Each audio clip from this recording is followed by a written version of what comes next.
E salve, salve galera do Traverso! Estamos aqui para conversar sobre O Diabo de Cada Dia da Netflix, que estreia no dia 16. Nós já conferimos, a Netflix enviou pra gente. Então vamos conversar aqui se esse filme é legal, se esse filme não é legal. Sei que você tá um pouco curioso aí, porque o elenco, né? Tom Holland, né? Robert Pattinson, tem uma galera aí. Então vamos conversar, mas antes disso, não esquece, por favor, inscreva-se no canal. Já dê aquele gostei maroto aqui para ajudar a gente e depois da vinheta a gente volta, beleza? Valeu!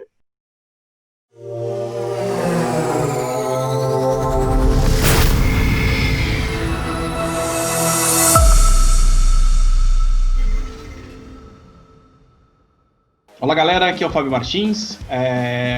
Sobre o Diabo de Cada Dia, né? A trama do filme ela se passa logo após a Segunda Guerra Mundial, numa cidadezinha minúscula em Ohio, nos Estados Unidos, e ela tem a religião como pano de fundo. E como é que ela afeta a vida de 3 famílias, né? Uma que é a de um veterano dessa guerra, um casal de serial killers e principalmente um pastor meio picareta, podemos assim chamá-lo. Exatamente, o pastor meio picareta não, bastante picareta, né? E o interessante é que essa história ela tem uma construção boa, né? O filme ele tem uma construção legal e o filme ele não começa já mostrando de cara, né, os personagens. Tem um narrador, né, que vai envolvendo você durante toda a história, né? E o filme, ele já, igual o Fábio falou, ele começa ali na guerra, né? Na guerra de 1945 ali, a Segunda Guerra Mundial, né? Tanto que acho que o principal objeto do filme é a arma que o Tom Holland, né, que é o Arvin, ele recebe que é de presente do pai dele, é uma Luger, né, que diz, né, que é a arma que o Hitler se matou. Todo filme que aparece uma Luger é sempre a mesma história, né? Sempre alguém falando, essa arma aqui, ó, é a arma que o Hitler se matou. Então, é impressionante. Já vi uns 15 filmes que falaram que era essa arma. Mas, enfim, é uma história diferente e é uma história... Até se você for parar para pensar nos nuances que tem a história, é uma história de segregação, porque você... Quantos negros você viu no filme, Fábio? Nenhum. Exatamente, porque nessa época nos Estados Unidos, ali entre 1945 a 1957, principalmente, né, que é a hora que a história começa de verdade a caminhar no filme, é a época da lei dos direitos civis nos Estados Unidos. É a época que começaram a tentar se misturar um pouco mais negros e brancos. Então, era uma época completamente racista. Ainda é, até hoje, a gente sabe que é, mas era uma época que a segregação das pessoas era muito pior do que é hoje. Então, você já tem... Principalmente na área rural dos Estados Unidos, que era fortíssimo, né? Um exemplo aí, a minissérie Lovecraft Country, né, da HBO, que também se passa nesse período, e você vê que nessas áreas, assim, os negros eram extremamente perseguidos e a violência comia, né? Sim. Então, o filme, ele só nisso, ele já demonstra que ele trabalha com diversas camadas para mostrar diversos problemas da época dos Estados Unidos, diversos problemas que o filme carrega em si, igual o Fábio comentou. A gente tem um serial killer, a gente tem um policial corrupto, a gente tem um pai que passa valores que não são tão bons para o filho, e aí a gente tem um filho que cresce com isso e acaba se tornando meio que uma cópia do pai. Então a gente tem diversas coisas que vão acontecendo, que vão permeando o filme, e são coisas ruins. Só que a trama ainda te prende, né? Porque você ainda não sei se você se identifica, mas aí o personagem do Tom Holland ainda traz uma certa empatia, né? Você ainda torce por ele para que as coisas deem certo, né?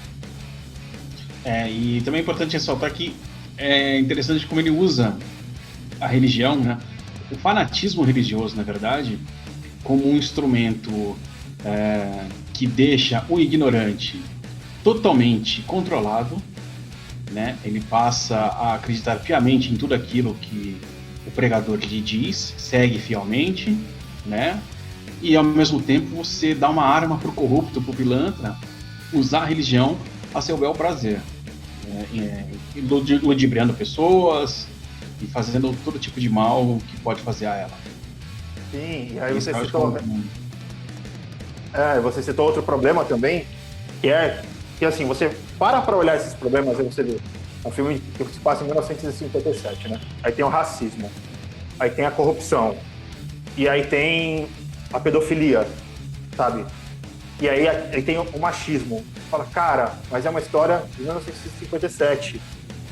Como pode ser tão atual assim essa história? E eu parei para pensar nisso, e também o filme começa falando de guerra e termina falando de guerra, né? Porque o final do filme, para você ver as feridas que são apontadas, né? O final do filme é uma frase exatamente do Vietnã, que foi a pior guerra da história para os Estados Unidos, né? Quebrou o orgulho americano na guerra do Vietnã, né? E aí passa por todos esses nuances. Aí serial killer. Fala, cara, são todos os problemas que o diretor, né, o Antônio Campos, que ele é filho de brasileiro, ele nasceu, se não me engano, em Nova York, mas ele é filho de brasileiro, que é o Lucas Mendes, né? Mas ele pega todos esses problemas, né, que eu apontei aqui, que eram muito fortes naquela época e são muito fortes até hoje. Aí o filme vai trabalhando essa construção de fantasia, né, esse filme de drama, e vai trabalhando com coisas que você vai reconhecendo nos dias de hoje e fala, pô, como pode, né, cara? E é sempre esse mesmo perfil, né? Os rednecks, né, que eles chamam nos Estados Unidos, que são esses caipiras ultra ignorantes, fanáticos por armas e religião, que é bem que a gente vê no Brasil, no topo da cadeia alimentar, né, na família que comanda essa desgraça desse país, o que está acontecendo aí, usando sempre religião e armas como solução para tudo, e a ignorância como sua base de sabedoria. Ignorância, a própria ingenuidade, né? Você vê que tem uma personagem lá, né? Uma menina que ela acredita fielmente no pastor e no que ele fala, e para ela ter um relacionamento com o pastor é algo divino, é algo que ela está se entregando ao verdadeiro amor, e acontece isso com ela da mesma forma que aconteceu com a mãe dela. E aí você fala, cara, ele dá realmente, não só com a ignorância, mas se aproveitar da ingenuidade, às vezes, que a pessoa do próprio interior tem. E até puxando essa questão do interior, eu achei muito interessante a questão da atuação de todos. Tom Holland, Robert Pattinson, Sebastian Stan, Bill Skarsgård, né? Difícil falar o nome dele. Cara, eles colocam aquele sotaque do interior dos Estados Unidos, cara, que você fala, cara, eu achei que ia ficar uma coisa meio caricata, assim, sabe? Mas ficou muito bem feito, né? E o elenco, né, você tá falando das atuações, o elenco é recheado de pessoas que a gente conhece, de grandes franquias aí do cinema, né? Tem o It, a Coisa, tem Soldado Invernal, Capitão América, Terminator Genesis, tem também, se você... acho que os mais fanáticos do Harry Potter vão entender ali o personagem da saga Harry Potter, que se você piscar você não vê mais. Não sei se você viu quem é. Não, eu perdi, essa eu perdi. Não vi. É o que casa com a mãe da menina, que é o pastor lá das aranhas. Ah, o Roy. É o primo do Harry Potter lá, esqueci o nome dele em português. Doda? É verdade, Dudley, né? Isso, é verdade. Tá magrinho agora, né? Eu nem me liguei nisso, cara. Porque a história me envolveu. Confesso que a história me envolveu. Eu tava tentando realmente prestar atenção no que era colocado de problema ali durante o filme. E aí eu não prestei atenção nisso, mas os grandes figurões, Tom Holland e Robert Pattinson, né? O embate ali, Homem-Aranha e Batman, eu falei, pô, esses não tinha como não sacar quem eram, né? Mas o Roy, eu não percebi não que era ele. Nossa, é verdade, pegou bem a referência. Eu sim, eu entendi a referência. Então, na questão das atuações, você vê uma entrega ali, porque todos esses nomes que a gente falou são de grandes franquias que são filmes de puro entretenimento, né? Até a nova versão do It, Vingadores, que você quer mais entretenimento puro do que os Vingadores. A gente até a própria Ellen, né, da personagem, que é da Mia Wasikowska, eu não sei pronunciar o nome dela, desculpa, a gente fez Alice. Então a gente tem diversos atores que já trabalharam em diversos tipos de filmes. E estão num filme que é um drama, um puro drama, assim, que é uma história séria, que são problemas sérios que estão sendo contados, né? E que, de repente, você tá vendo eles em uma história que você nunca viu antes. Eu, pelo menos, nunca vi. Eu lembro só do Tom Holland quando ele era garotinho, que ele fez aquele filme lá do Tsunami, que eu esqueci o nome do filme agora. Eu lembro dele no filme de drama dessa época. Depois disso, só filme de entretenimento puro, né? E aí, ver ele nessa atuação bem mais séria, você fala, cara, não chega a ser algo que, assim, nossa, vai rolar uma indicação do Oscar, né? Talvez pode até ser que role, né? Porque 2020 parou, então... vai saber o que vai rolar, né? Mas são atuações boas e fora da caixa, assim, do que a gente tá acostumado a assistir, né?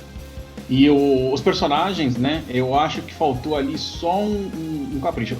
É bom ressaltar, o filme é lento, pra muita gente ele vai ser tido como parado e tal.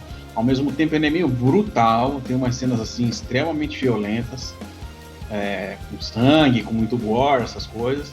Então, assim, se prepare para ser chocado em alguns momentos, mas isso não quer dizer que ele te dava uma sensação de ação. Não, ele é um filme basicamente na base do diálogo, tudo, e eu acho que às vezes o excesso ali de personagens acaba atrapalhando o desenvolvimento deles na história. Você tem muitos personagens que acabam entrando, saindo, você não sabe direito por quê. Ou se aprofunda, por exemplo, na motivação do serial killer. Eles soltam uma frase ali, por que ele é isso, é por causa disso e acabou.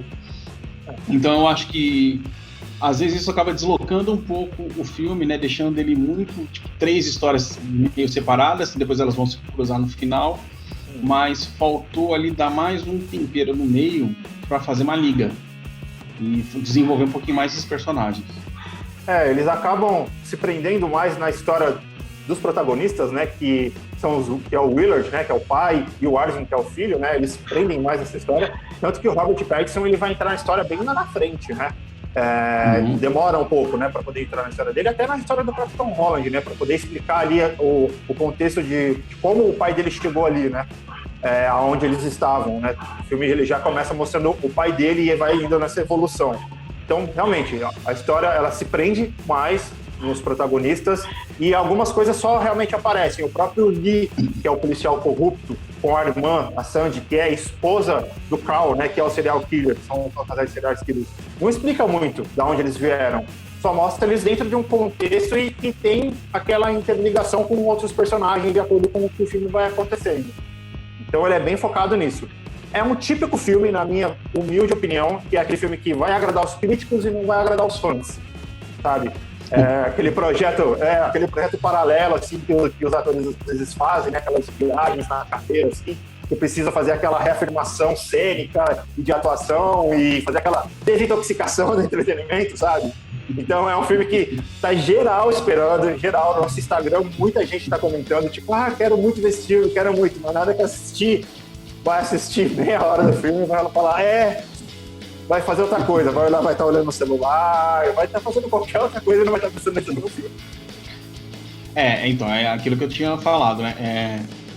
Você tem que ir disposto a entender a proposta do diretor, concordando ou não com ela, e saber que é um filme que tem uma cadência totalmente lenta, diferente, não é um filme que você vai ficar, nossa, o que está acontecendo, o que vai acontecer logo a seguir? Não, você tem que entender a trama, vai passando tudo devagarzinho, tal, sem pressa, sem afobação, ele vai contar uma história. O fio condutor é realmente a família do Tom Holland, né, desde o pai dele, passando por ele já criança e depois futuramente adolescente e adulto, e usando o fanatismo religião da família dele, né, e o trauma de guerra do pai. Então é tudo isso ali, o condutor da história e essas histórias paralelas que vão se juntando e cruzando no final ali. Isso, aí vai mostrando também as marcas, né, de traumas, o que podem fazer, né, porque a própria construção da personalidade do Tom Holland é completamente permeada por causa do pai. Ele se torna o que o pai dele moldou ele, né, e aí eu acho isso muito interessante, e eu achei até uma coisa meio Tarantino, assim, sabe, em relação às mortes, assim, uma coisa que você que de repente você vê, toma tiro na cara, toma chave de fenda no pescoço, sangue jorrando. Eu falei, nossa, cara, eu falei, pô, deve ter uma leve inspiração no Tarantino, assim, naquele filme que o filme tá indo de uma forma que você vê ali próximo do final até acabar, é a hora que a ação pega um pouco mais no filme, é a hora que você vê bastante sangue no filme, né? Até quando você descobre mesmo, né, que eles são serial killers, as duas pessoas, o casal de serial killers, você começa a ver as fotos e as coisas mesmo que eles fazem mais próximo do final, né? Então dali pra frente, na hora que o bicho pega no filme, você fala, nossa, cara, tanto sangue que você, como você falou, acaba chocando, né? Você fala, nossa, cara, meu Deus do céu. Tanto que eu achei que o final seria completamente diferente, eu não vou comentar aqui qual seria o final, mas achei que eu acreditava que o caos seria maior no final do filme, mas ainda acho que foi dentro do esperado, assim, né? A forma como o filme acabou. Não, exatamente. E, assim, o diretor, né, ele não tem muitos filmes no currículo, ele participou só de circuito independente, na verdade. É o primeiro filme dele que você pega aí com um elenco mainstream e ele dá conta do recado, assim, não é dominado pelo elenco, sabe? Que tem muito diretor que se você largar esse elenco na mão, o cara, tipo, não quer tocar, não. Ele que ele tem um braço uma mão ali que ele pesou para fazer o filme do jeito que ele queria. E eu acho que funciona muito bem. O trabalho dele é um trabalho correto, assim, sem grandes cenas espetaculosas, tudo. Mas ela é uma direção competente que segura o elenco, segura firmemente nas atuações ali, contém as atuações. Sim, segura bem. É o que você falou, não tem nenhum, um plano magnífico, você não vai lembrar de nenhuma paisagem extraordinária. A única cena que me chamou um pouco mais atenção foi na primeira aparição do Roy, né, do Pastor das Aranhas, que na primeira aparição que mostra ele, tem ali um plano sequência que é mostrado com ele, até ele jogar as aranhas no rosto dele, e isso foi só o que me chamou a atenção. Eu falei, nossa, cara, foi feita uma boa direção e um bom trabalho de posicionamento, de atores. Eu falei, cara, legal. Mas foi o que mais me chamou a atenção, assim. De resto, cara, coisas que me chamaram a atenção foi realmente aos detalhes e a força dos problemas que eram colocados ali, sabe? Então tem alguns detalhes ali que foram colocados, foram trabalhados ali junto, que eu falei, cara, pra mim foram detalhes que temperaram o filme, assim, pra ser um filme bom, entendeu? Não é um gênero de filme que geralmente eu assisto, mas eu assistiria esse filme novamente, então, da forma com que eu gostei. Apesar de que eu acho que não vai ser um filme que vai agradar o grande público, entendeu? O pessoal vai achar realmente o filme com um ritmo muito lento até chegar da metade para o final, assim, então pode ser que muita gente realmente desista antes de chegar nas partes mais interessantes, que é a parte do sangue, que é a parte gore do filme. Excuse me, preacher. You got time for a sinner? Então, para a gente encerrar aqui as nossas considerações finais, é um filme muito bom, não vai ser considerado um dos grandes filmes de cinema, eu acredito que não vai ser um filme que vai ser lembrado, assim, por muito tempo, mas é um filme que, infelizmente, na minha opinião, ele é atemporal. São problemas que de 1945, 1957, 1965, que é próximo de onde a história termina, 2020, a gente está vendo todas essas coisas acontecerem até hoje. Cara, infelizmente, 4, 5 gerações, se o planeta ainda existir, vai continuar com esses mesmos problemas. Então, isso é o que me deixa triste em relação a isso. Mas em relação ao filme, eu recomendo que você assista, você disponibilize seu tempo para assistir esse filme, porque é um filme que traz uma história que vai te fazer pensar um pouco no que está acontecendo no mundo. Para mim, essas são as principais virtudes do filme. É trazer esses questionamentos sobre o preconceito, principalmente sobre fanatismo religioso, né, que é um tema cada vez mais atual. E falta só um pouquinho ali, para mim, da edição mesmo, e desenvolver melhor alguns personagens. Eu acho que poderia colocar umas tramas ali, elas se cruzarem mais no meio do caminho, e não deixar tão separadas e só juntar no final. Mas é um filme interessante, é um filme que dá pra você ver tranquilamente, mas vá com a cabeça aberta, sabendo que é um filme lento, não é um filme de ação, em que você vai sentar, você precisa parar pra assistir, não é um filme que você vai pegar pipoca, só Coca-Cola, e vai sentar e fazer peripécias, não.